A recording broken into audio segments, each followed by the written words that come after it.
Nicole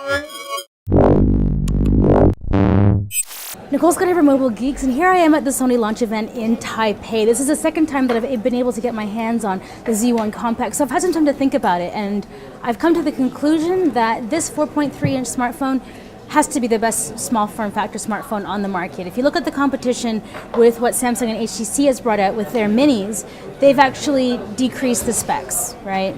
They've dumbed them down, they've taken their flagship device and just made it a little bit cheaper and smaller.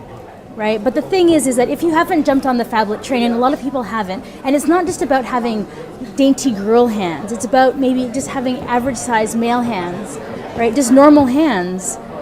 It just doesn't fit as well. You know, the navigation is a lot more easy when you can reach up to the notification bar quite simply, and you're not compromising on specifications. So it has the Snapdragon 800 processor. It has a SD card slot for expansion, 2 gigabytes of RAM. It's got a 20 megapixel camera, and the display is actually arguably a little bit better than what's on the Z1, the 5-inch version, because this has an IPS display. Because it has an IPS display, it actually has wider viewing angles than what they have with the compact. So they've actually kind of increased the specification a little bit on the compact, which I find kind of interesting. So now the only phone that I can really think of that would be real competition, or maybe you should pick that up instead, would be the Moto X, right? For value for dollar, that phone's really competitive. So now Corvita was at CES with me, and she did the hands-on because that's her kind of go-to Android smartphone. So why don't we check out Corvita's hands-on at CES? Hey, Corvita Raven here, hanging out with Mobile Geeks, and we're going to do a quick comparison with the Xperia Z1 Compact and the Moto X. So they're relatively in the same size. The Moto X is a little bigger because it has a much bigger display at 4.7 inches versus the Xperia Z1 Compact's 4.3-inch display, but they're both at 720p resolutions.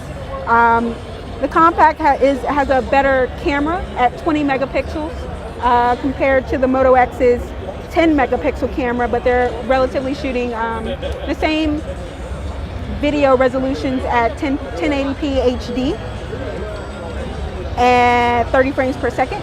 The Z1 Compact sports a micro SD slot right over here, unlike the Moto X. So this brings the Z1 Compact's storage space up to 64 gigabytes versus the Moto X, which only goes up to 32 gigabytes at the end of the day. And the Z1 Compact also comes with a slightly bigger battery of only 2300 milliamps versus 2200 on the Moto X, which should translate to a slightly better battery life as well on the Z1 Compact. Android 4.3 is what the Z1 Compact is rocking. Moto X, however, has already gotten the 4.1 or 4.4 upgrade to Android KitKat. But Sony promises to deliver the 4.1 experience to the Xperia Z1 Compact soon enough. And where the Z1 Compact is exclusive to T-Mobile, the Moto X, on the other hand, is available on all carriers. Here it is on AT&T, but it's available for all the major US carriers, unlike the Z1 Compact. And Sony has been running with the Xperia line exclusive on T-Mobile for a while now, so that's something that's a bit of a trade-off. But other than that, they're relatively the same.